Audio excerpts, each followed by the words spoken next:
అమరావతిని చంపేస్తున్నాడని చెప్పాడు జగన్మోహన్ రెడ్డి గారు ఉండగా, ఇవాళ నిజంగా అమరావతిని చంపేది ఎవరు? చంద్రబాబు నాయుడే అమరావతిని చంపేస్తున్నాడు. ఎలా చంపేస్తున్నాడు? ఇవాళ అమరావతి రైతులు అంటున్నారు భూములు ఇచ్చిన వాళ్ళు చంద్రబాబే దగాకోరు, జగన్మోహన్ రెడ్డి ఉన్నదేదో కడుపులో విషయాన్ని చెప్పాడు, తన ఆలోచన చెప్పాడు. అరే బాబు, మీ దగ్గర శాసన రాజధాని ఉంచుతాను, విశాఖపట్నంలో ఎగ్జిక్యూటివ్ రాజధానిని పెడతాను, న్యాయ రాజధానిని కర్నూలులో పెడతానని చెప్పి శంషేర్గా చెప్పాడు. ఆ రోజేమో జగన్మోహన్ రెడ్డి మీద మమ్మల్ని రెచ్చగొట్టి మెడలో పచ్చకండవాలేసి మమ్మల్ని రోడ్లెంబడ పడి తిప్పించాడు. ఇవాళ ఏం జరుగుతుందా అంటే, వచ్చిన ప్రతి సాఫ్ట్వేర్ కంపెనీని వైజాగ్ తీసుకెళ్ళి పెడుతున్నాడు. ఇక్కడంట అసెంబ్లీ ఉంటుందంట, ఉద్యోగస్తులు ఆఫీసులు ఉంటాయంట, కోర్టు ఉండదంట, చంద్రబాబు ఇల్లు ఉంటుందంట. ఇంకా ఊరేముంటుంది ఇక్కడ? మా ప్లాట్లు ఎవడికి అమ్ముకోవాలి? ఇక్కడికి పరిశ్రమలు రాకుండా, లేదా ఒక్కొక్క కంపెనీలో 1000 మందో 1500 మందో 2000 మందో పనిచేసేటువంటి సాఫ్ట్వేర్ కంపెనీలు లాంటి పరిశ్రమలు కానీ, అంటే ఉద్యోగ అవకాశాలు, ఉద్యోగ కల్పించేటువంటి అవకాశాలు ఉన్నటువంటి పెద్ద పెద్ద సంస్థలు ఇక్కడికి రాకుండా అవన్నీ కూడా వైజాగ్ వెళ్ళిపోయి. ఆగాగు పేనిరాజా, ఏమంటివి? అమరావతిని చంపేస్తున్నారంటివా? ఎంత మాట! ఇది అభివృద్ధి వికేంద్రీకరణే కానీ విశాఖను రాజధాని చేసే ఆలోచన కాకూడదు. అమరావతిని చంపే ఆలోచనే అందువా? మీ ప్రభుత్వం ఉన్నప్పుడు చేసిందేమిటి? అతి జుగుప్సాకరమైన 3 రాజధానుల మాటేమిటి? మంత్రిగా పనిచేస్తేవి కదా, అప్పట్లో నీ ఆలోచన ఏంటి? ఇంత ఏలా అమరావతి కోసం దీక్ష చేసిన రైతుల ఆవేదన ఎందుకు పట్టించుకోలేదు? అప్పుడు ఎందుకు నోరెత్తలేదు? నాతో చెప్పింతువేమయ్యా? మీ ప్రభుత్వంలో విశాఖనే రాజధానికి మారుస్తామని చెప్పలేదా? అక్కడ ఋషికొండపై ప్యాలెస్ కట్టుకోలేదా? అక్కడి నుంచి ఇకపై పాలిస్తామని జనాలకు మాటివ్వలేదా? మరి ఇప్పుడెందుకు విశాఖను డేటా హబ్గా మారుస్తుంటే ఈ ఏడుపు? సందర్భ అవసరములు బట్టి మార్చిన మాటలతో మీ వైసీపీని జనాలు ఎప్పుడో పాతరేశారు. కాగా నేడు అమరావతి అంటూ మొసలి కన్నీరు కారుస్తూ ఈ వ్యర్థ వాదములెందుకు? 3 రాజధానులంటూ మీరు నాశనం చేయాలనుకున్నది దేన్ని? అమరావతిని. మీ నాయకుడు పదే స్కామ్ అన్నది దేన్ని? అమరావతిని. మీ నాయకుడు పేరు పలకడానికే ఇష్టపడింది దేన్ని? అమరావతిని. మీరు కేసులు పెట్టినా లెక్క చేయకుండా రైతులు అడిగింది దేన్ని? అమరావతిని కదా. అట్టి అమరావతిని చంద్రబాబు చంపేస్తున్నారంటివా? ఎంత మాట! ఒకప్పుడు సర్వం విశాఖ అని గాంభీర్యం ప్రదర్శించిన మీరా అమరావతి గురించి మాట్లాడేది? కార్యనిర్వాహక రాజధానిని ఘనంగా ప్రకటించిన విశాఖ ఇప్పుడు మీ కళ్ళకు కనిపించటం లేదా? విశాఖకి ప్రపంచ స్థాయి సంస్థలు వరుస కడుతుంటే మీ కడుపులో మంట దేనికి? దేవతల రాజధాని అంటూ ఆంధ్రులు కలలుగన్న అమరావతిని నిర్వీర్యం చేసే ప్రణాళికలు రచించింది ఎవరు? మీరు కాదా? 5 ఏళ్లలో అమరావతిలో ఒక్క ఇటుకను కూడా పేర్చకుండా నిర్లక్ష్యం చేసింది ఎవరు? మీరు కాదా? అమరావతికి కనీసం ₹1 కూడా కేటాయించకుండా ప్రజల్ని మభ్యపెట్టింది ఎవరు? మీరు కాదా? అమరావతిని ఎన్నో విధాలుగా నష్టపరిచిన మీ విధానాలతో ప్రజలు ఎంతో విసిగిపోయారు. కాగా ఇప్పుడు అమరావతిని జపిస్తూ జనాన్ని మోసం చేసే కపట నాటకాలెందుకు? ఇవి పేర్ని నాని అమరావతి గురించి మాట్లాడిన తర్వాత సోషల్ మీడియాలో పేలుతున్న పంచులు. నిజంగా పేర్ని నాని చెప్పినట్టు అమరావతిలో ఆ విధంగా జరుగుతుందా? దీని గురించి ఇవాల్టి మన డిబేట్. మనతో పాటు కానూరి శేషబాబు గారు ఉన్నారు, ఏపీఎన్ఆర్టీ సొసైటీ డైరెక్టర్ గారు, అలాగే doctor Suhasini BJP AP spokesperson గారు, అలాగే K Kalyan Krishnakumar executive editor YKTV. Sir నమస్తే సార్. కానూరి శేషబాబు గారు. సార్, సోషల్ మీడియాలో ఉన్నదే నేను చెప్పి చూపించాను సార్, అంత తప్ప ఇంకా వేరే ఏం లేదు. పేర్ని నాని మీద ఆ విధంగా పంచులు వర్షం కురుస్తూ ఉంది సార్. నిజంగా ఆయన చెప్పినట్టు అమరావతిని Chandrababu చంపేస్తున్నాడా?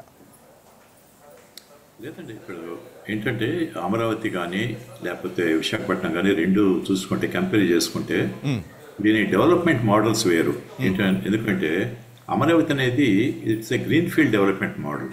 So green field development model అంటే బేసిక్గా ఇక్కడ డెవలప్మెంటల్ యాక్టివిటీస్, ఇది కన్స్ట్రక్షన్, ఇన్ఫ్రాస్ట్రక్చర్, అదేవిధంగా ఇక్కడ ఉన్నటువంటి కావాల్సినటువంటి ఫెసిలిటీస్, తర్వాత ఒక ప్లాన్డ్ సిటీ కింద డెవలప్మెంట్ చేయడానికి ఆ ప్లాన్ జరుగుతూ ఉంది. దానికి సరిపడా మనకి సెంట్రల్ అసిస్టెన్స్ ఆల్రెడీ ఈ క్యాపిటల్ బిల్డింగ్ కోసం 15,000 crores ఆల్రెడీ అసిస్టెన్స్ ఇవ్వడం జరిగింది. ఇది కాకుండా వరల్డ్ బ్యాంక్ ఫండ్స్ నుంచి 65,000 crores మొత్తం, అంటే రెండు కలిపి ఒక 80,000 crores అమరావతి కోసం ఖర్చు పెడతాం జరుగుతూ ఉంది ఇక్కడ. సో గ్రీన్ ఫీల్డ్ డెవలప్మెంట్ అనేది ఎప్పుడు కూడా ఫేజ్డ్ కన్స్ట్రక్షన్ జరుగుతుంది. ఇది క్యాపిటల్ స్ట్రక్చర్ వస్తుంది, రోడ్స్, బిల్డింగ్స్ వస్తాయి. దాని తర్వాత మిగతా ఆ ప్లాన్డ్ సిటీస్ ఏదైతే ఉన్నాయో, ఎట్లా అంటే అడ్మినిస్ట్రేటివ్ క్యాపిటల్ ఇక్కడ, తర్వాత హెల్త్ క్యాపిటల్, ఎడ్యుకేషనల్ క్యాపిటల్, ఇట్లా రకరకాల జోన్స్ కింద డెవలప్మెంట్ చేసి పెట్టడం జరిగింది. కాబట్టి ఆల్రెడీ ఇక్కడ డెవలప్మెంట్ బోర్డంతో జరిగింది. ఇప్పుడు మీరు చూస్తే ఇది ఎడ్యుకేషన్ క్యాపిటల్ కింద ఆల్రెడీ ఫామ్ అయింది. So we have SRM university, we have VIT, we have Mata Amritamayi, already మిగతా ఎడ్యుకేషన్ ఇన్స్టిట్యూషన్స్ కూడా చాలా వస్తాయి. తర్వాత మొన్న 25 public sector companies, banks and oil companies వాళ్ళు కూడా ఫౌండేషన్ వేయడం జరిగింది. So this is how the development is going on. So ఆ పేరు నాన్నగారు అన్న మాటలో ఏమాత్రం నిజం లేదండి. రైట్. కళ్యాణ్ కృష్ణకుమార్, పేరుని నాని మాటలు విన్నారు కదా, మీకేమనిపిస్తుంది? మీరు ఇక్కడ అమరావతిలో తిరుగుతూ ఉంటారు, చూస్తుంటే నిజంగా వర్క్ జరగటం లేదా? మంచి పేరుని నాని ఆ మాట మాట్లాడడం కొంచెం హాస్యాస్పదం. ఆయన ఒక మంత్రిగా పనిచేశారు ఆంధ్రప్రదేశ్గా గత గవర్నమెంట్లో. అలాంటి వ్యక్తి అందులో ఏదైతే అమరావతికి అతి దగ్గరలో ఉన్నటువంటి ఒక ప్రాంతానికి చెందినటువంటి బందర్ లాంటి ప్రాంతానికి చెందినటువంటి వ్యక్తి, ఆల్మోస్ట్ నియర్ బై సిఆర్డిఏ పరిధిలోకి దగ్గర ఉన్నటువంటి వ్యక్తి. పెనంలూరు కూడా సిఆర్డిఏ పరిధిలో, అంటే కృష్ణా జిల్లా కూడా కొంత భాగం సిఆర్డిఏల పరిధిలో ఉన్నటువంటి పరిస్థితి. అయితే ఇక్కడ వికేంద్రీకరణ ప్రకారమే తమ పాలన చేస్తామని గతంలో టీడీపీ గవర్నమెంట్ ఉన్నప్పుడు ఏదైతే ఎన్డీఏ గవర్నమెంట్ ఉందో అప్పుడు అదే ప్రకటన చేశారు. అదే పాలసీని ఇప్పుడు ఫాలో అవుతున్నారు. అయితే గతంలో మనం చూసినట్లయితే 2014-19 మధ్య జరిగినటువంటి డెవలప్మెంట్స్ ఏవైతే పిల్లర్స్ వేసేసి చాలా హైట్ వరకు కొంత కన్స్ట్రక్షన్ జరిగినటువంటి బిల్డింగ్స్ కూడా 2019-24 మధ్య పూర్తిగా నిర్వీర్యమైపోయినాయి. వాటికి ఉన్నటువంటి ఏదైతే ఐరన్ మెటీరియల్ కూడా పనిచేస్తుందా పనిచేయదా అని చెప్పి చెక్ చేయడానికి పక్క రాష్ట్రాల నుంచి, హైదరాబాద్ నుంచి IIT గ్రాడ్యుయేట్స్ ఎక్స్పర్ట్స్ని తీసుకొచ్చి ఇక్కడ టెస్ట్ చేయాల్సినటువంటి పరిస్థితి ఏర్పడింది. చెన్నై నుంచి వచ్చారు, అదేవిధంగా హైదరాబాద్ నుంచి రావడం జరిగింది. ప్రస్తుతం ఆల్రెడీ సిఆర్డిఏ ఏదైతే ఈ అమరావతికి సంబంధించినటువంటి వర్క్స్ మొత్తం మానిటర్ చేస్తున్నటువంటి సిఆర్డిఏ ఆఫీస్ను కూడా అక్కడికి దాదాపు మొత్తం తరలించేశారు. ఆల్రెడీ పూర్తి కన్స్ట్రక్షన్ అయింది, రీసెంట్గా ఓపెన్ కూడా జరిగింది. గతంలో ఇలాంటి పరిస్థితి లేదు. కేవలం సచివాలయం ఉండేది, అసెంబ్లీ ఉండేది, ఓన్లీ నాయకులు వెళ్ళడానికి రావడానికి మాత్రం ఉండేది, లేదా అక్కడ ఉన్నటువంటి రైతులు, అక్కడ స్థలాలు డొనేట్ చేసిన రైతులు అక్కడ వెళ్ళి చూసుకొచ్చిన పరిస్థితి. అయితే ఇప్పుడు ప్రస్తుతం పరిస్థితి మారింది. గతంలో ఏదైతే చంద్రబాబు నాయుడు హయాంలో ఉన్నటువంటి గవర్నమెంట్ ఏదైతే డ్యామేజ్ అయిందో ఆ డ్యామేజ్ను పూర్తిగా కరెక్ట్ చేసుకునేటువంటి మార్గంలోనే ఇప్పుడు ప్రస్తుతం కూటమి గవర్నమెంట్ పోతుందని మాత్రం స్పష్టంగా చెప్పొచ్చు. ఎందుకంటే విశాఖపట్నంకి వచ్చినటువంటి పెట్టుబడులు గమనిస్తే, లేకపోతే అమరావతికి అనౌన్స్ చేసినటువంటి పెట్టుబడులను గమనిస్తే చాలా వేరియేషన్ ఉంది. కేవలం విశాఖపట్నంకి ఆ ఏరియాలో ఉన్నటువంటి ఆల్రెడీ రెడీమేడ్గా ఉన్నటువంటి అవకాశాలను వినియోగించుకోవడానికి మాత్రమే అక్కడ పెట్టుబడులు కనపడుతున్నాయి. ఇక్కడ రానున్న 5 ఏళ్లలో జరగబోయేటువంటి డెవలప్మెంట్కి సంబంధించినటువంటి ఇన్వెస్ట్మెంట్లు అనౌన్స్ చేసే MOUలు జరిగాయి. ఇప్పుడు అక్కడ గతంలో అంత స్ట్రక్చర్ అంతా ఉంది అని చెప్పినటువంటి వైసీపీ గవర్నమెంట్ అక్కడ చేసింది ఏమీ లేదు. ఒక బిల్డింగ్ కట్టింది అక్కడ. ఆ బిల్డింగ్ ఇప్పుడు మళ్ళీ టూరిజం వాళ్ళు హ్యాండ్ ఓవర్ చేసుకొని రేపు మాపు హోటల్ కట్టబోతున్నారు. సో అంతకుమించి అక్కడ డెవలప్మెంట్ జీరో. సో వాళ్ళు చేసిందే లేనప్పుడు ఎదుటి వాళ్ళు చేస్తున్నదాన్ని కూడా వెక్కిరించడం అనేది ఏదో అంటారు పాలల్లో ఉప్పు కలపడం లాంటిది. శ్రీనివాస్, శేషబాబు గారు, ఇక్కడ మెయిన్గా ఏంటంటే అమరావతి రైతులు అల్లాడిపోతున్నారు, భూముల రేట్లు పెరగటం లేదు. అమరావతి వైపు ఎవరు కూడా కన్నెత్తు చూడకుండా అంతా విశాఖ వైపే చూస్తున్నాడు చంద్రబాబు గారు అంటారు. అది నిజమా సార్? నిజంగా రైతుల బాధ కనిపిస్తుందా? అదేం కాదండి. ఎందుకంటే ఒరిజినల్గా ఉన్న అగ్రిమెంట్ ప్రకారం, సిఐడి చేసుకున్న అగ్రిమెంట్ ప్రకారం దానికి ఈ రైతులకు ఇవ్వాల్సినటువంటి రైతు వారి ప్రతి సంవత్సరం ఇవ్వాల్సిన కౌలు కానీ ఇంకోటి కానీ అది ఇవ్వటం జరిగింది. సో ఆ విధంగా రైతులకి ఏమి కాంపెన్సేషన్, ఏమి నష్టం కాకుండా కాంపెన్సేషన్ చేశారు. అయితే వైఎస్ఆర్సీపీ ప్రభుత్వం ఉన్న టైంలో మాత్రం ఆ కాంపెన్సేషన్ సరిగ్గా టైంకి ఇవ్వక అట్లా నానా బాధలు పెట్టారు. అది కాకుండా ఇప్పుడు మధ్యలో ఈ 5 years డెవలప్మెంట్ కంప్లీట్గా పోగొట్టి రైతులు బాధపడ్డారు. కానీ ఇప్పుడు తెలుగుదేశం పార్టీ హయాంలో ఉన్నటువంటి 14-19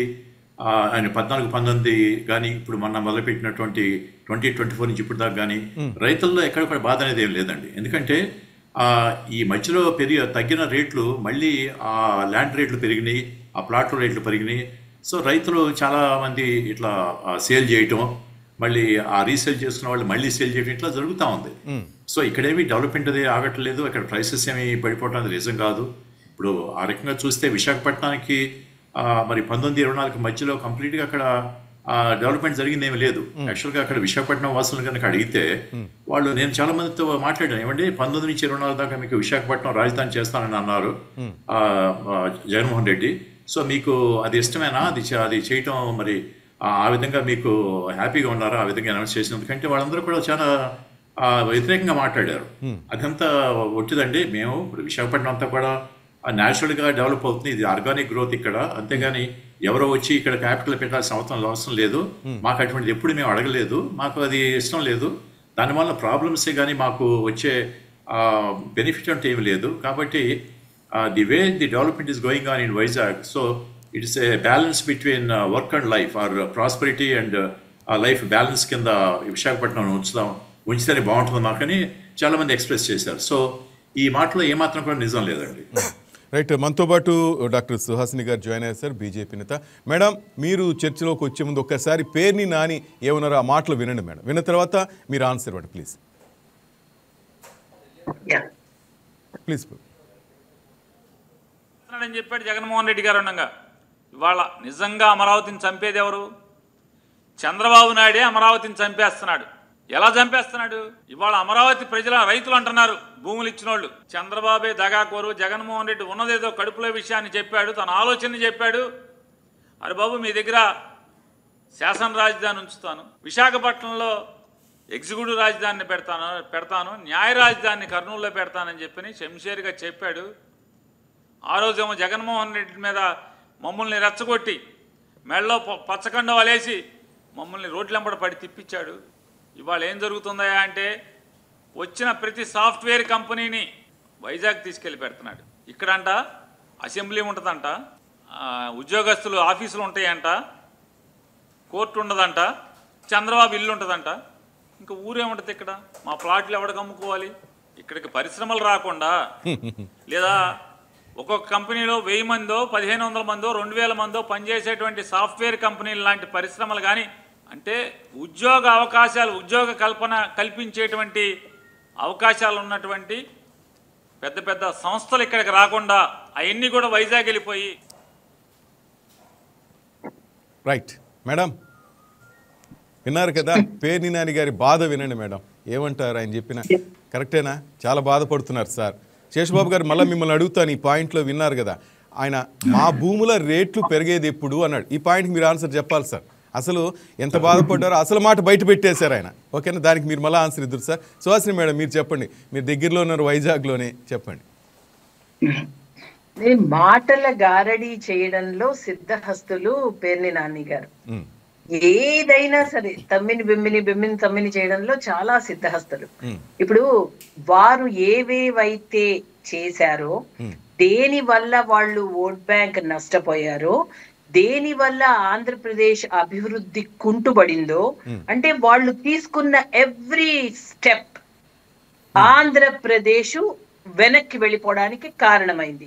సో తర్వాత వాళ్ళు నాలికర్చుకుని అయ్యో మేము తప్పు చేసామే, అయ్యో మేము 3 అన్నామే, ఇవన్నీ వాళ్ళు చేశారు. ఇప్పుడు వాళ్ళ బాధ అంతా ఏంటి అంటే, అరే ఈ అమరావతి వల్ల మేము ఎప్పుడైతే రాజధానిగా అమరావతిని ప్రకటించామో ఆ తర్వాత మేము అమరావతిని నిర్లక్ష్యం ఏ విధంగా చేశారు? మామూలుగా చేయలేదు. అసలు అక్కడ ఒక ఏమనాలి అంటే ప్రతి వర్క్ స్టాప్ అయిపోయి ఒక ఎడారిలా తయారైపోయింది. అసలు ఎలా అంటే ఒక ఎక్కడా కూడా ఒక్క పని, ఎంత సస్యశ్యామలంగా ఆ రాజధాని అనేది అనౌన్స్ చేసిన తర్వాత ఎంత కోలాహలంగా అసలు మొత్తం వర్క్స్ అన్ని స్టార్ట్ అయిపోయి మెషినరీ అంతా వచ్చి ఎక్కడ పడితే అక్కడ కన్స్ట్రక్షన్ స్టార్ట్ అయిన తర్వాత ఎప్పుడైతే వైసీపీ ప్రభుత్వం వచ్చిందో అప్పుడు ఒక్కసారిగా అన్ని స్టాప్ అయిపోయి మొత్తం ఉన్నవన్నీ కూడా ఒక శిథిలాలుగా మారిపోవడానికి కారణం ఎప్పుడైతే వైసీపీ ప్రభుత్వం అయిందో ఆ దెబ్బ చాలా గట్టిగా, అంటే రాజధాని అనౌన్స్ అయిన తర్వాత మేము దాన్ని నిర్లక్ష్యం చేశామే అన్న బాధ వాళ్ళకి స్టార్ట్ అయింది. ఆ మాటలు క్లియర్ గా ఇప్పుడు పేర్ని నాని గారి మాటల్లో మనకి తెలుస్తోంది. ఎందుకంటే మమ్మల్నే అన్నారు కాబట్టి అమరావతిని ఇప్పుడున్న కూటమి ప్రభుత్వం, అందులోనూ ఎస్పెషల్లీ చంద్రబాబు నాయుడు గారు కూడా నిర్లక్ష్యం చేస్తున్నారు అని wants to focus someway or the other. ఎందుకు? ఇక్కడ కూటమి ప్రభుత్వం వచ్చిన తర్వాత 3 ప్రాంతాల్ని కూడా అభివృద్ధి చేయడంలో చాలా చక్కని ప్రణాళికతో ముందుకు వెళ్తోంది. సో ఇక్కడ ఏ ప్రాంతాన్ని కూడా వాళ్ళు నిర్లక్ష్యం చేయట్లేదు. ఒకటి ఏఐ హబ్ గా చక్కగా ఉత్తరాంధ్రని డెవలప్ చేస్తున్నారు. అక్కడేమో అమరావతిని క్వాంటమ్ వ్యాలీగా డెవలప్ చేస్తూ ఇంకొక పక్కన రాయలసీమని మ్యానుఫ్యాక్చరింగ్ హబ్ గా తీర్చిదిద్దుతున్నారు.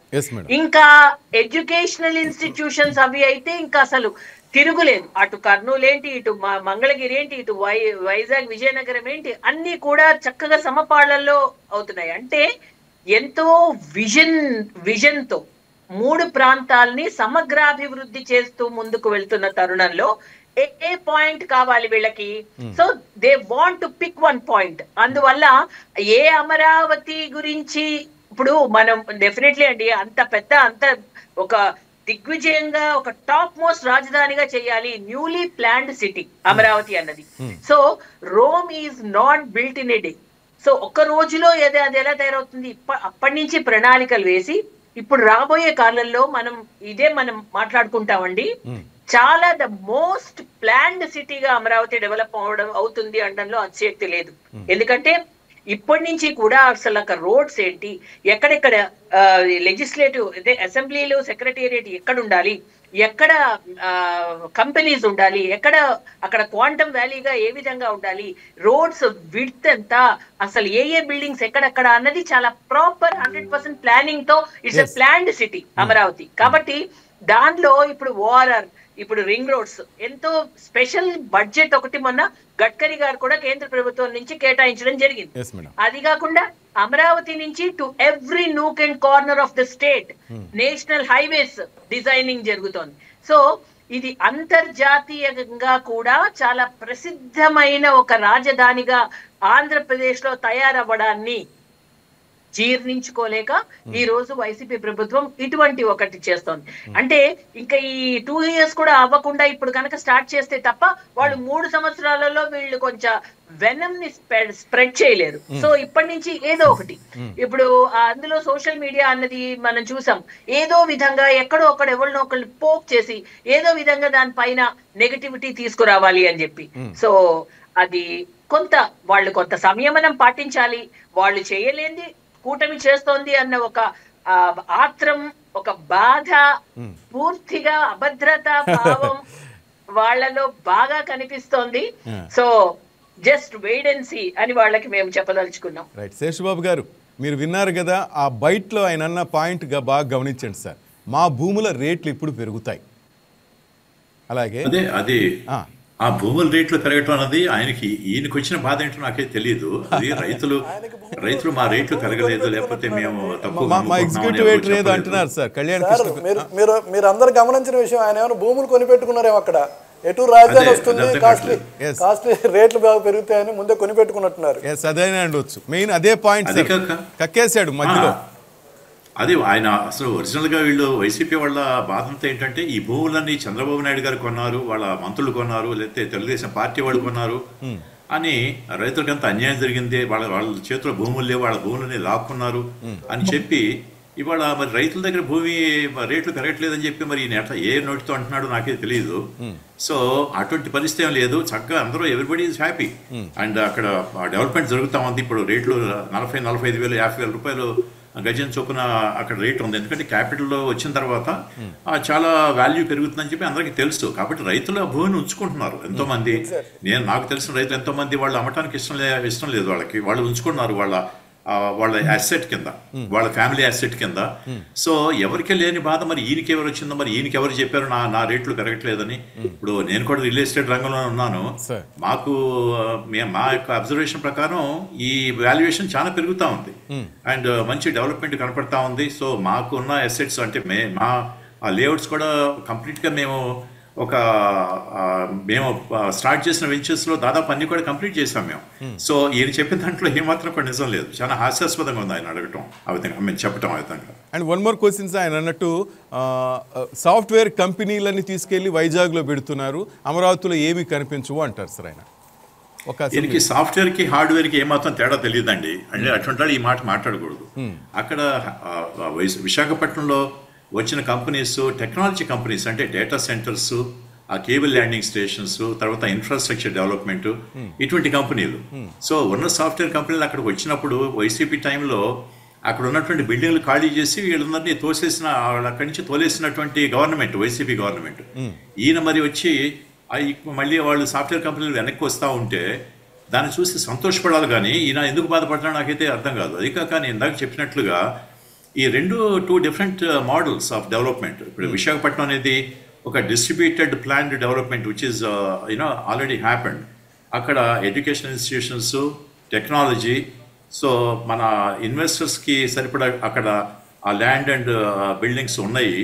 ఎవరైతే సాఫ్ట్వేర్ కంపెనీలు పెట్టాలో అక్కడ బిల్డింగ్స్ ఆల్రెడీ ఉన్నాయి. కాబట్టి ఇంతకుముందే ఆల్రెడీ Hill 3, Hill 4, Hill 2 మీద ఉన్నటువంటి బిల్డింగ్స్ ఆక్యుపై చేయడం రెడీగా ఉన్నాయి. కాబట్టి ఎవరిన ఐటీ కంపెనీస్ పెడతానికి వస్తే అక్కడ రెడీమేడ్గా అవైలబిలిటీ ఉంది, ప్లస్ ఏంటి ఒక ఎకో సిస్టమ్ బిల్డ్ అవుతుంది అనే ఉద్దేశంతో అక్కడికి సాఫ్ట్వేర్ కంపెనీని అక్కడికి వెళ్ళమంటం జరిగింది. అక్కడికి వెళ్ళి ఇప్పుడు అక్కడేమి ఆటో కంపెనీ పెడతానికి అక్కడేమీ కుదరదు. సో ఆటో కంపెనీలు, కార్ కంపెనీస్ ఇటువంటి ఏమైనా ఉంటే కనుక అవి రాయలసీమలో ఆల్రెడీ ఇన్ఫ్రాస్ట్రక్చర్ ఉంది కాబట్టి, అక్కడ ఎకో సిస్టమ్ ఉంది కాబట్టి అక్కడికి వెళ్ళమంటున్నారు. అదేవిధంగా ఈ మొబైల్ టెలిఫోన్స్, R&D టెక్నాలజీ కావాలంటే తిరుపతి అండ్ చిత్తూరులో ఉన్నటువంటి టెక్నాలజీ పార్క్కి. అదేవిధంగా ఈ 5 జోన్స్ కింద డివైడ్ చేశారు. ఎట్లా అంటే ఏరోస్పేస్ సంబంధించిన అన్ని కూడా అనంతపురం, కార్స్ అండ్ ఏరోస్పేస్, అదే ఆటోమొబైల్స్ అండ్ ఏరోస్పేస్. అదేవిధంగా మన డ్రోన్ టెక్నాలజీస్ అన్ని కూడా కర్నూలు అండ్ వరవకల్లు అక్కడికి. తర్వాత ఈ నేవల్ సిస్టమ్స్ అన్ని కూడా విశాఖపట్నం అండ్ ఐటీ పార్క్ విశాఖపట్నానికి. తర్వాత క్యాపిటల్ రీజియన్, ఎడ్యుకేషనల్ క్యాపిటల్, తర్వాత the political the legislative capital and administrative capital కింద అమరావతి. దాని చుట్టుపక్కల ఆల్రెడీ ఎడ్యుకేషన్ ఇన్స్టిట్యూషన్స్ వచ్చినాయి. ముందు ఇప్పుడు క్వాంటమ్ వ్యాలీ, ఇందాక మేడం చెప్పారు సుహాసిని గారు, అదేవిధంగా క్వాంటమ్ వ్యాలీనే కాకుండా హైడ్రోజన్ వ్యాలీ కూడా ఇక్కడ ప్లాన్ చేస్తున్నారు. సో ఫ్యూచర్లో hydrogen economy, so green hydrogen valley కూడా ఇక్కడ క్రియేట్ చేస్తున్నారు. కాబట్టి సో ఇవన్నీ కూడా this is a very planned development. Chandrababu Naidu గారి విజన్కి ఇది ఒక నిదర్శనం. ఏ ప్రాంతాన్ని కూడా నిర్లక్ష్యం చేయకుండా అన్నిటికీ కూడా ఈక్వల్గా డెవలప్మెంట్ చేసి ఈ క్యాపిటల్ డిస్ట్రిబ్యూషన్ అనేది ఈ ఏరియాస్లో డిస్ట్రిబ్యూట్ చేయడానికి చక్కటి ప్లాన్ జరిగిందండి. కాబట్టి ఇప్పుడు పేరు నాని గారు పడుతున్న ఆవేదనలో కానీ, ఆయన స్రవిస్తున్నటువంటి ఈ క్రోకోడైల్ టీయర్స్ లోగా ఏమాత్రం కూడా నిజం లేదండి. మొసలి కన్నీరు, రైట్. సుహాసిని గారు, మీరు కూడా ఒప్పుకుంటారా అది మొసలి కన్నీరు అనేసి? ఎందుకంటే సార్ చెప్పినట్టుగా రాష్ట్ర వ్యాప్తంగా ప్రతి చోట అభివృద్ధి చెందాలి, ప్రతి ఊరు, ప్రతి జిల్లా డెవలప్ కావాలని చూస్తోంది కూటమి ప్రభుత్వం అంటారు. అవునండి, ఇది ఇప్పుడు ఇంతకు ముందులాగా ఒక హైదరాబాద్ లో ఏ విధంగా జరిగిందో అలా కాకుండా ఇక్కడ Andhra Pradesh newly divided state, newly formed state కాబట్టి ఇక్కడ అన్ని ప్రాంతాలు సమగ్రాభివృద్ధి చేయాలనే ఒక ఆలోచనతోనే ఇప్పుడు అమరావతిని చంపేస్తున్నారు అని అన్నారు. రీసెంట్ గా వైజాగ్ లో జరిగిన CII పార్ట్నర్షిప్ సమిట్ లో ఎక్స్క్లూజివ్ అమరావతికే లో 50,000 కోట్ల ప్రాజెక్ట్స్ అమరావతి కోసం దానికోసం శాంక్షన్ చేయబడింది. అంటే out of the total MOUs, memorandum of understandings లో. సో అలా మనం ఇప్పటికిప్పుడే డిసైడ్ చేయడానికి లేదండి. ఒకటి ఏంటంటే ఇక్కడ ఇంకొకటి వైజాగ్ లో ఇప్పుడు గూగుల్ వచ్చేస్తుంది అది ఇది అంటున్నారు. డేటా సెంటర్స్ కి విపరీతమైన కూలింగ్ ఇది సీజనింగ్ కావాలి వాళ్ళకి ఆ కంపెనీ ఆ టెక్నాలజీ అక్కడ పెట్టాలంటే దానికి ఎక్కువ హైడల్ పవర్ కావాల్సి వస్తుంది, వాటర్ ఎక్కువ కావాల్సి వస్తుంది. కాబట్టి అది విశాఖపట్నంలో అది ఒక పోర్ట్ సిటీ ఇలా ఉంటే కొన్ని లక్షల టన్నుల నీళ్లు కావాలి. అందులో ద బిగ్గెస్ట్ అంటే out of US this is the second వచ్చేది, one of the biggest in only Visakhapatnam. అది వాళ్ళు ఇక్కడ ఉన్న వాటర్ రిసోర్సెస్ చూసి అక్కడ తప్ప మనకి ఇంకెక్కడ పెట్టడానికి కూడా అవ్వదు. అండ్ ఆ గూగుల్ కంపెనీ ఎప్పుడైతే డేటా సెంటర్స్ వచ్చాయో దాని చుట్టుపక్కల దాన్ని బేస్ చేసుకుని కంపెనీస్ ఆటోమేటిక్ గా కొన్ని రావడం జరుగుతుంది. సో అందుకని కూడా అక్కడ ఏమొస్తాయో అక్కడ పెట్టి ఇక్కడేమో వచ్చేసరికి ఇటు biotechnology and education and health care ఒక దాని మీద కాన్సన్ట్రేట్ చేస్తూ అమరావతిలో కూడా, అండ్ కర్నూలు సైడ్ మ్యానుఫ్యాక్చరింగ్ ఇప్పుడు ఏవైతే అన్ని మ్యానుఫ్యాక్చరింగ్ ఆల్రెడీ కియా ఇంతకు ముందు కూటమి ప్రభుత్వంలోనే అక్కడ స్టార్ట్ అవ్వడం జరిగింది అనంతపూర్ దగ్గర. సో ఆ విధంగా సో ఒక్కొక్క ప్లేస్ కి ఆ స్థలం యొక్క ప్రాముఖ్యతని ప్రాధాన్యతని బట్టి ఇక్కడ ఏది పెడితే మనకి ఎక్కువ viability is also very important as far as the economy is concerned. ఇప్పుడు కొత్తగా మాకు ఇప్పుడు ఇన్ని లక్షల కోట్లు కావాలి, ఇన్ని లక్షల కోట్లతో తప్ప మేము చేయలేము అన్నప్పుడు అన్ని కూడా అందరూ ఇవ్వలేరు. They have to generate the income. ఇప్పుడు ఇప్పుడు ఒకటి GST ఏ విధంగా మనం సక్సెస్ఫుల్ గా లాంచ్ చేసి మెల్లిమెల్లిగా over a period of time అది ఇప్పుడు 2 స్లాబ్స్ కి దిగి అది ఇంప్లిమెంటేషన్ ల్యాబ్సెస్ కొన్ని ఉండొచ్చు, కానీ స్లోగా మనం సక్సెస్ఫుల్ గా ఇంప్లిమెంట్ చేశాం కాబట్టి ఈ రోజు డెవల్యూషన్ ఆఫ్ ఫండ్స్ అని ఒక ఇన్కమ్ జనరేషన్ ఇండియాకి కూడా వచ్చింది కాబట్టి ఇంత పెద్ద పెద్ద ప్రాజెక్ట్స్ లో మళ్ళీ దానిని రీఇన్వెస్ట్ చేయగలుగుతోంది మన భారతదేశం. సో అటువంటి ఒక క్లెవర్ స్టెప్స్ ఎప్పుడైతే మన ఆంధ్రప్రదేశ్ లో కూడా తీసుకున్నారు, so when 2 brains work together అన్నప్పుడు అది డెఫినెట్లీ ఆంధ్రప్రదేశ్ రాబోయే రోజుల్లో ఒక సిగ్నిఫికెంట్ గా ఒక ఇంపార్టెన్స్ ఉన్న ప్లేస్ గా తయారవడంలో ఆసక్తి లేదండి. అండ్ ఈ స్టేట్ ఖచ్చితంగా ఇక్కడ డెవలప్మెంట్ ఎలా ఉంది అన్న ఆసక్తి మోడీ గారికి కూడా చాలా ఉంది. ఎందుకంటే ఎప్పుడు చెప్తూ ఉంటారు, మనం ఈ మధ్య కూడా మనం వింటూ ఉన్నాం, ఎప్పటికప్పుడు అసలు ఇక్కడ ఏం జరుగుతోంది, ఎలా జరుగుతోంది. ఇప్పుడు మొన్న కూడా నిర్మలా సీతారామన్ గారు కూడా వచ్చి అమరావతిలో ఓపెన్ చేశారు, one of the biggest economy ఆ బ్యాంక్. కాబట్టి అదేంటంటే ఎప్పటికప్పుడు దానిపైన మనం ఇన్వెస్టిగేషన్ ఒక సూపర్విజన్ తో ఉండి దానికి కావాల్సిన వనరులు అందిస్తూ ఎప్పుడైతే హ్యాండ్ ఇన్ గ్లోవ్ గా వెళ్ళారో central and state, so definitely Andhra Pradesh is going to be great vibrant city in the next. Kalyan, ఏంటి వైసీపీ నేతల బాధ ఏంటి ఇంతగా అక్కసు వెళ్ళగట్టడానికి కారణం? అక్కసా లేక వాళ్ళ ఆనందమా లేక ఏంటి వాళ్ళది? అంటే చెప్పారు కదా, కక్కలేక మింగలేక ఇలా చేసినట్టుగా ఉంది. ఎందుకంటే గతంలో వరల్డ్ బ్యాంక్కి వైసీపీ హయాంలో వైసీపీ వెళ్ళిపోయిన తర్వాత ఏదైతే కూటమి గవర్నమెంట్ వచ్చిన తర్వాత అక్కడ అమరావతి దగ్గర రాజధాని నిర్మించడానికి అవకాశం లేదు కాబట్టి మీరు లోన్లు ఇవ్వద్దని లెటర్లు రాశారు. చిన్నపిల్లలు కంప్లైంట్ చేసినట్టుగా కంప్లైంట్ చేశారు.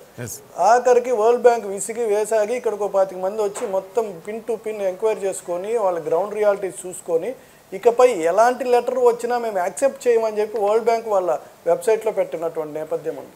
సో ఇలాంటి పరిస్థితులు అంటే అంత దిగజారుడు పద్ధతులు కొన్ని అవలంబించినట్టుగా మనకి అక్కడ స్పష్టంగా కనబడుతుంది. ఎగ్జాక్ట్లీ ఇక్కడ మీకు కొన్ని కంపెనీలకు సంబంధించిన డీటెయిల్స్ చెప్తాను. సాఫ్ట్వేర్ కంపెనీలు అన్నారు, IBM, Tata consultancy services, TCS, Larson and turbo, L&T, వీళ్ళందరూ దగ్గర 156 క్యూబిట్ క్వాంటమ్ కంప్యూటర్ ఇక్కడ ఏర్పాటు చేయడానికి IBM ముందుకు వచ్చింది. అదేవిధంగా TCS to set up quantum software and algorithm development centre పెట్టడానికి వచ్చింది. L&T to build infrastructure and quantum hub అది వచ్చింది. మొత్తం ఇన్వెస్ట్మెంట్ స్కేల్ ప్రాజెక్ట్ వచ్చి అట్లీస్ట్ $1 billion బై 2029 అండి ఇది. అలాగే LTI మైంట్రీకి వచ్చేసరికి డీప్ టెక్ అండ్ R&D ఇంప్లిమెంటేషన్కి ముందుకు వచ్చింది. Joint Amaravati quantum valleys core technology and research partner investment ఇంకా అనౌన్స్ అయినప్పటికీ same large scale quantum computer eco సిస్టమ్కి సంబంధించినటువంటి దగ్గర అది కూడా $1 billion ఇన్వెస్ట్ చేయనుంది. ఇంకా ఏపీ గవర్నమెంట్ క్వాంటమ్ ఇన్ఫ్రాస్ట్రక్చర్కి సంబంధించి quantum hub building approved with a budget of rupees 104 crore. Quantum reference facility with about 140 crore investment. Multiple facilities, cryogenic labs, quantum hardware labs, photonics packaging, etc. Idi kaaka Malaysian companies consortium, education, tourism, hospitality, real estate, infrastructure, cultural project, వీటి investment nearly అంటే quantum ఏదైతే అక్కడ మనం వైజాగ్ అనుకున్నామో దానికన్నా ఎక్కువ announced ₹6,000 crore to 10,000 crore investment over 5 years. Key companies university of సైబెర్జియా, planning of medical university ఒకటి రాబోతుంది. ఇక్కడ కాక పబ్లిక్ సెక్టార్ బ్యాంక్స్ సంబంధించి నిన్న సీతారామన్ వచ్చినప్పుడు కూడా కొన్ని MOUs జరిగాయి. Banking and financial service Amaravati financial సిటీకి సంబంధించి rupees 1,328 crores to 1,334 crore. Institutions include SBI, LIC, NABARD, APCOB, AP Grameen Bank and several PSU banks. Right. Kalyan, మీ ఇక్కడ కరెక్ట్ పాయింట్ ఎత్తారు. మీరు బ్యాంకుల గురించి తీసుకున్నారు కాబట్టి పెద్దలు శేషబాబు గారిని ఒక మాట అడగాలి. సార్, ఈ బ్యాంకుల గురించి కూడా ఒక కామెంట్ వచ్చింది సార్. అన్ని బ్యాంకులు తెచ్చి ఒకే వీధిలో పెడుతున్నారు, దీనివల్ల ఏం లాభం అంటూ కూడా కామెంట్ చేశారు సార్. ఏమనాలి చెప్పండి. ఇన్ని బ్యాంకులు ఒకే చోట పెడితే ఎవరు వస్తారు, ఏంటి, ఎంత ఖర్చుతో కూడిన పని కదా అంటూ సమ్ కామెంట్ చేస్తున్నారు సార్. అట్లా కదండి, ఇప్పుడు ఈ బ్యాంకులు పెడతా అనేది సో ప్రతి బ్యాంకింగ్ ఇన్స్టిట్యూషన్ కూడా వాళ్ళ ఒక బ్రాంచ్ ఒక క్యాపిటల్ సిటీలో ఓపెన్ చేయాల్సిన అవసరం ఉంది. ఎందుకంటే పాపులేషన్ రేపొద్దున పాపులేషన్ చాలా బ్లూమ్ అవుతుంది ఇక్కడ. సో అది population maybe 50,000, maybe 1 lakh, 2 lakhs, or ultimately it will be 1 million people, అంటే 10 లక్షల మంది దాటే అవకాశం ఉంది. సో అప్పుడు ఎక్కడో ఇది ఎందుకంటే ఇది ప్లాన్డ్ సిటీ. సో ఎక్కడైతే బ్యాంకింగ్ వ్యవస్థ కావాలో అక్కడ బ్యాంకింగ్ వ్యవస్థ ఉంటుంది, ఎక్కడైతే గ్యాస్ స్టేషన్స్ కావాలో అక్కడ ముందే గ్యాస్ స్టేషన్స్ కూడా స్పేస్ ప్రొవైడ్ చేయాలి. లేకపోతే ఏమవుతుందంటే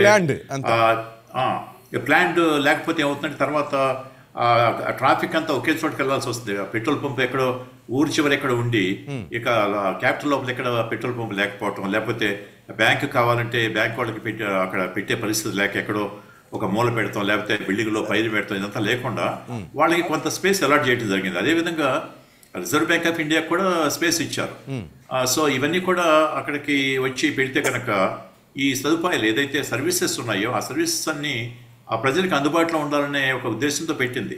అంటే ఆ బ్యాంకులకి వేరే చోట బ్రాంచ్లు లేవని కాదు, ఇక్కడ పెట్టాలి. ఇప్పుడు ఆ బ్యాంకు బ్రాంచ్లు ప్రతి సిటీలోను, ప్రతి టౌన్లోను, ప్రతి విలేజ్లోనూ ఉన్నాయి. లోకల్ పీపుల్ వాడుకోవడానికి లోకల్ బ్రాంచెస్ కాదు కదండి అవి బ్యాంకులు. International, national and international banks వచ్చినప్పుడు అవి రీజనల్ గానీ స్టేట్ ఆఫీసెస్ పెడతారు అక్కడ. లేదు పక్క ఇప్పుడు మనకి సిబిఎస్ఈ ఆఫీస్ వచ్చింది, ఇక్కడికి సిబిఎస్ఈ విజయవాడ బ్రాంచ్ వచ్చింది. సిబిఎస్ఈ విజయవాడ హైదరాబాద్ విజయవాడ అంటే ఆంధ్రప్రదేశ్ కలిపి ఉంటుంది సిబిఎస్ఈ విజయవాడ. అది మనకు సిబిఎస్ఈ విజయవాడ అన్నంత మాత్రం నాట్ విజయవాడ లైక్ దట్. అది రీజనల్ ఆఫీస్. ఆ సిబిఎస్ఈ ఆఫీస్కి ఎవరు వెళ్తారండి? నార్మల్ పర్సన్ వెళ్ళరు కదా. సో ఆ పర్టికులర్ సెక్టార్కి సంబంధించినటువంటి హైయర్ అఫీషియల్స్ గారు ఆ సిబిఎస్ఈ స్కూల్స్ ప్రిన్సిపాల్స్ వెళ్తారు. కానీ వీళ్ళు, నేను అడిగేది అదే కళ్యాణ్, వీళ్ళు ఏంటంటే ఈ సార్ చెప్పినట్టు, మీరు చెప్పినట్టు, మేడం చెప్తున్నట్టు ఆ సబ్జెక్ట్ తెలియట్లేదు వీళ్ళకి. బ్యాంకులు ఎందుకు? ఈ బ్యాంకుల ద్వారా ఏదో చంద్రబాబుకి లాభం, లేదా పవన్ కళ్యాణ్కి లాభం, లేకపోతే లోకేష్కి ఏదో లాభం, ఇదే మాట్లాడతారు. కానీ ఇంత లాభం ఉంటుంది రేపు అమరావతికి, పాపులేషన్ పెరిగితే దీని అవసరం ఇంత ఉంటుంది బ్యాంకింగ్ రంగ వ్యవస్థల వల్లని వాళ్ళకి అర్థం కావటం లేదు. ఏది ఇట్లా ప్రతిది ఒక్కటి ఇదే విధంగా మాట్లాడుతున్నారు. నేను అదే చెప్తుంది, వీళ్ళకి ఎందుకు అర్థం కావట్లేదు, వీళ్ళకి అర్థమయ్యేట ఎవరు చెప్పలేరా? ఒకళ్ళు చెప్పినా వీళ్ళకి అర్థం కాదా అనిపిస్తుంది శేషబాబు గారు.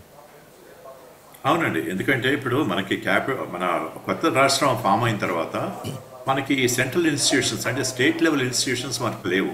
సో అవి బిల్డ్ చేయడానికి ఇంతకుముందే ఈ ల్యాండ్స్ అలాట్మెంట్ అనేది ఇప్పుడు ఇవాళ కొత్తగా చంద్రబాబు నాయుడు గారు 24-25లో చేసింది కాదు. ఇది అప్పుడే ఇది ప్లాన్ చేసి వాళ్ళందరికీ ఈ స్పేస్ ప్రొవైడ్ చేయడం జరిగింది అమరావతిలో. నాకు తెలిసినంత మటుకు, నేను ఆయిల్ ఇండస్ట్రీ నుంచి వచ్చాను. సో ప్రతి ఆయిల్ ఇండస్ట్రీకి హెచ్పిసి, బీపీసీఎల్, ఐఓసి ఎట్సెట్రా ఇటన్నీ కూడా వాళ్ళు ల్యాండ్ ప్రొవైడ్ చేయడం జరిగింది. అయితే వాళ్ళు ఈ రోడ్స్ ఇన్ఫ్రాస్ట్రక్చర్ డెవలప్మెంట్ లేక ఇంకా వాళ్ళు ఆఫీసులు కట్టలేదు. తర్వాత 2014 to 2019 మీకు తెలిసింది. అప్పుడు పెట్టినా కానీ, ఫౌండేషన్ వేసినా కానీ ఈ తర్వాత 5 years 19 to 24లో వాళ్ళు బిల్డ్ చేయడం జరగల. ఇప్పుడు మళ్ళీ వాళ్ళంతా వచ్చారు. అది వాళ్ళ కొత్తగా జరిగింది ఏం కాదు. ఇంతకుముందు ఆల్రెడీ ప్లాన్ చేసినటువంటి డెవలప్మెంట్ ఇప్పుడు స్టార్ట్ చేశారు. ఒక ఫార్మల్గా ఒక ఓపెనింగ్ రేపు మన నిర్మలా సీతారామన్ గారు వచ్చినప్పుడు ఆ ఫార్మల్గా ఓపెనింగ్ చేయడం జరిగింది. సో ఇందాక ఇప్పుడు మన కళ్యాణ్ గారు చెప్పినట్లు సెంట్రల్ ఇన్స్టిట్యూషన్స్లో regional offices, state level offices ఇవన్నీ పెడుతున్నారు ఇక్కడ. సో ప్రతి స్టేట్లోనూ మీకు ఈ ఆఫీసెస్ ఉన్నాయి. సో ఇది కొత్తదేం కాదు. సో ఎందుకంటే ఇది క్యాపిటల్ కాబట్టి ఇక్కడ పెడుతున్నారు. అది డిఫరెన్స్ ఇక్కడ. సుహాసిని గారు, ఏంటి మేడం ఋషికొండ ప్యాలెస్ గురించి ఏమనుకుంటున్నారు మేడం? దానికి ఒక ప్రజా ఉపయోగ కమిటీ అని వేశారు, ఏం చేయాలో తెలియట్లా, దాని గురించి మాట్లాడరు వీళ్ళు. అంటే నాకు అనిపిస్తుంది మేడం, ఈ కూటమి నేతలు సరైన లాంగ్వేజ్లో వీళ్ళకి చెప్పడం లేదేమో అనిపిస్తుంది. అంటే గత ప్రభుత్వ హయాంలో ఎటువంటి లాంగ్వేజ్ ఆ లాంగ్వేజ్లో చెప్తేనే వీళ్ళకి అర్థమవుతుందేమో, లేకపోతే సార్ మాట్లాడినట్టు, మీరు మాట్లాడినట్టు కొంచెం అఫిషియల్ లాంగ్వేజ్ కానీ ఇటు హైయర్ అఫిషియల్గా ఇలాంటి వర్డ్స్ మాట్లాడితే వాళ్ళకి అర్థమయ్యేటట్టు లేదు మేడం. ఏమంటారు, నేను కరెక్టేనా? అది ఉంటుంది. అది యాక్చువల్లీ మనం వాళ్ళలాగా కూల్చివేతలతో స్టార్ట్ చేయలేము. ఇప్పుడు ఇది అనవసరం. అసలు గెలిచిన వాళ్ళు ఎవరు మాట్లాడలేదు మేడం. ఆ 11 మంది అంటే జగన్మోహన్ రెడ్డి ఒకరిని పక్కన పెట్టి మిగతా 10 మంది ఎవరు మాట్లాడలేదు. గెలిచిన వాళ్ళు ఎవరు రాజధాని గురించి కానీ ప్రభుత్వం గురించి. ఈ గెలవని 11 మందే రోజు ఇదే పని, ప్రెస్ మీట్లు పెట్టడం, ఏదో ఒక అమరావతి మీద రాళ్లు వేయటం, లేకపోతే వైజాగ్ మీద రాళ్లు వేయటం, లేకపోతే అటు ఇంకా కర్నూలు మీద రాళ్లు వేయటం, ఏదో ఒకటి అలజడి సృష్టించడానికి ప్రయత్నిస్తున్నారే తప్ప అసలు ఏంటో అర్థం కావట్లేదు. ఇప్పుడు ప్రభుత్వం వాళ్ళు, గత ప్రభుత్వం అన్ని కోట్లు ఖర్చు పెట్టి ఒక ప్యాలెస్ నిర్మించారు అంటే అది ఎందుకు ఏంటి అని నిజంగా వాళ్ళు దిగిపోయిన తర్వాత మనం ఏం ఆలోచించాలి, దాన్ని ఏ విధంగా మనం సొమ్ము చేయాలి అన్నది ఆలోచించాలి. బాధ్యతగా ఆలోచించే ఒక ప్రభుత్వం ఎప్పుడైనా సరే. వాడలాగా ఇప్పుడు అంత ఖర్చు పెట్టి చేసిన ఆ ప్రజా వేదికను కూల్చివేసినట్టుగా అటువంటి ఒక తప్పుడు ఆలోచనలు ఆలోచించకుండా దేనికి అసలు ఉపయోగించాలి అన్నది. అసలు కూటమి ప్రభుత్వం ఏర్పడిన తర్వాత అసలు రాష్ట్రంలో పరిస్థితి కనుక ఆలోచిస్తే అసలు ఎక్కడెక్కడ ఏంటి, అసలు అసలు బ్యాలెన్స్ షీట్ ఏంటి, అసలు ఎక్కడెక్కడ ఏమేమి జరుగుతున్నాయి అన్నది అసలు అవగాహనకి రావడానికే టైం పట్టేసింది. వీటన్నిటిని ఎట్లా సర్దుబాటు చేయాలి, అసలు మళ్ళీ రాష్ట్రాన్ని గాడిని ఎలా పెట్టాలి అన్నది ఒక పెద్ద ఛాలెంజ్, ఒక క్వశ్చన్ మార్క్ అయిపోయింది ఇప్పుడు ప్రభుత్వానికి. సో అందులో భాగంగానే ఇవన్నీ కూడా ప్లానింగ్ జరుగుతోందండి. ఏం చేస్తారు వాళ్ళు, ఇప్పుడు అవతల ఒడ్డునున్నారు, ముంచేసేసి అందరినీ మొత్తం రాష్ట్రాన్ని ముంచి వాళ్ళు ఒడ్డున ఉన్నారు, వాళ్ళు అపోజిషన్ లో ఉన్నారు. టైం ఉంది వాళ్ళకి, ఏమి ప్రస్తుతానికి పని లేదు. సో కూర్చుని విమర్శలు చేస్తున్నారు తాపీగా. కానీ now we are not in that place. ఎలా ఉంది ఆంధ్రప్రదేశ్ ని గాడిలో పెట్టడానికి మన ఆలోచనలు, ఎక్కడెక్కడ ఏ విధంగా అసలు మళ్ళీ ఈ ఎక్స్ప్రెస్ వేలో తీసుకురావాలి ఎకానమీని. సో ఈ ఆలోచనల్లో ఉన్నామండి. సుహాసిని గారు, మీరు ఆ ఋషికొండ ప్యాలెస్ చూశారు కదా మేడం, ఏమనిపిస్తుంది మేడం? దాన్ని దేనికి ఉపయోగిస్తే బాగుంటుంది అనిపిస్తుంది మేడం? ఏమైనా ఐడియా వస్తుందా మేడం?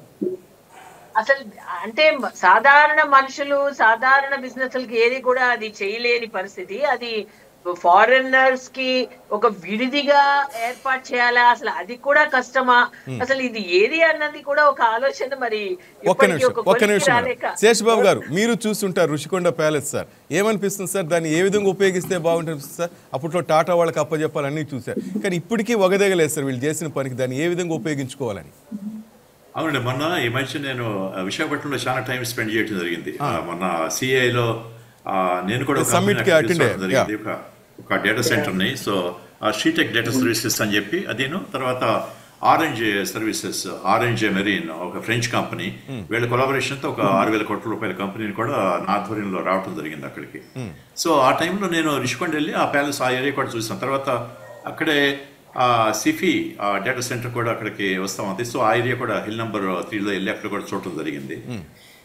సో అప్పుడు ఈ ఋషికొండ ప్యాలెస్కి లోపలికి వెళ్ళి అసలు చూశాను నేను, ఏంటి అసలు దీనికి ఉపయోగం, ఏ విధంగా ఉపయోగించవచ్చు దీన్ని అనేది. నాకైతే ఏమీ మార్కెట్ కనపడలేదు, ఎందుకంటే నేను దగ్గర 17 దేశాల్లో నేను తిరిగాను. నేను ఇది అఫిషియల్గా నా జాబ్ గురించి 4 కంట్రీస్లో నేను పర్మనెంట్గా నేను వర్క్ చేశాను, including Turkey, Istanbul. So Turkey దేశపు మహారాజులు కూడా ఇటువంటి ప్యాలెస్ లో అప్పుడు ఉండలేదని చెప్పి అనిపించింది చూస్తే. సో ఆ బిల్డింగ్ ఆర్కిటెక్చర్ అది ఎవరికి మనకి ఒక ఆఫీస్ కింద పనికిరాదు, అది ఒక హోటల్ కింద పనికిరాదు, ఒక ఎవరో ఒక నవాబు గారి ఇల్లు లాగా అది కట్టడం జరిగింది. సో నాకైతే ఏమీ బోధపడలేదు అది ఎట్లా చేయాలో. సో గవర్నమెంట్ ప్రాబ్లీ ఒక హై అండ్ ఒక వివిఐపికి, ఒక మహారాజా గారికి ప్యాలెస్ ఇచ్చేస్తే బాగుంటుంది ఎవరిని కొనుక్కుంటే కనుక. బాబు గారు, నేను ఇది పబ్లిక్ గా ఒక సలహా ఇద్దాం అనుకుంటున్నానండి. దీని గురించి ఇంతవరకు గవర్నమెంట్ కానీ ఎక్కడ ఆలోచించినటువంటి పరిస్థితి లేదు. స్పష్టంగా మీరు గమనిస్తే ప్రతి వింటర్లో రాష్ట్రపతి నిలయానికి రాష్ట్రపతి అక్కడి నుంచి వచ్చి హైదరాబాద్లో ఉంటారండి. ఈసారి రాష్ట్రపతిని ఈ బిల్డింగ్ లో ఉంచితే చాలా సుఖంగా ఉంటుంది, ఎందుకంటే రాష్ట్రపతి స్థాయిలో ఉన్నటువంటిది. అలాంటి దాన్ని రాష్ట్రపతి నిలయం ఆంధ్రప్రదేశ్లో కనుక చేస్తే, ఇకపై ఏదైతే మనం ఐటీ హబ్ను అక్కడ మర్చిపోయి అమరావతిలో లేదా విశాఖపట్నంలో చూసుకున్నాము, అలాగే రాష్ట్రపతికి ఒక విడిది భవనంగా అది కనుక కళ్యాణ్ గారు 500 కోట్ల పైచీలకు ఖర్చు పెట్టింది మేడం. రాష్ట్రపతి గారు వచ్చినప్పుడు 1 or 2 days కోసం అంటే మిగతా 300 రోజులు ఏం చేస్తారు చెప్పండి? దాన్ని ఏ విధంగా ఎవరు ఆ డబ్బంతా ఏంటి, ఎవరి సొమ్ముతో అది కట్టారు చెప్పండి? నేను వద్దంటలేదు, దేశ ప్రథమ పౌరురాలకి మనం రెస్పెక్ట్ ఇస్తున్నాం, బట్ ఆమె కూడా తీసుకోరేమో, వద్దంటారేమో రేపు చూసి ఇది అన్యాయపు డబ్బుతో కట్టారనో, లేకపోతే ఆమె కూడా వెనక్కి వస్తారేమో. జరగచ్చు, ఎందుకంటే చిన్న కాదు, ఒక 50 కోట్లు లేదా 5 కోట్లు 50 కోట్లు అంటే పర్వాలేదు, 500 కోట్ల పైచీలకు ఖర్చు పెట్టి కొండని నరికారు, గ్రీన్ మ్యాట్ వేశారు, ఆకుపచ్చ రంగుగా వేశారు, వాళ్ళు ఇష్టం వచ్చినట్టు చేశారు. లోపల సార్ చెప్పినట్టుగా మేడం దీని గురించి చంద్రబాబు నాయుడు గారు పబ్లిక్ ఒపీనియన్స్ తీసుకుంటున్నారు. దీనికి ఒక మెయిల్ రిషికొండ APTDC.in అని ఒకటి పెట్టి దానికి మీ ఒపీనియన్స్ చెప్పండి, ఎందుకంటే ఉన్న థింక్ ట్యాంక్ సరిపోవట్లేదు, దాన్ని ఏ విధంగా యూజ్ చేయాలి అసలు ఆలోచన రావట్లేదు ఎవరికి. 18 నెలలు గడిచిపోయింది వాళ్ళకి, ఇంకా ప్రభుత్వానికి అర్థం కావట్లేదు దాన్ని ఏ విధంగా యూజ్ చేయాలని. టాటా వాళ్ళు కూడా వెనక్కి వెళ్ళినట్టు అనిపిస్తుంది, నిజమే సార్? అప్పట్లో టాటా గ్రూప్స్ కూడా, శేషబాబు గారు మీకు ఐడియా ఉంటుంది. అవునండి, అప్పుడు అవును, వాళ్ళు కూడా చూస్తారు నేను దీన్ని ఏ విధంగా ఉపయోగించడానికి కుదురుతున్నామని చెప్పి.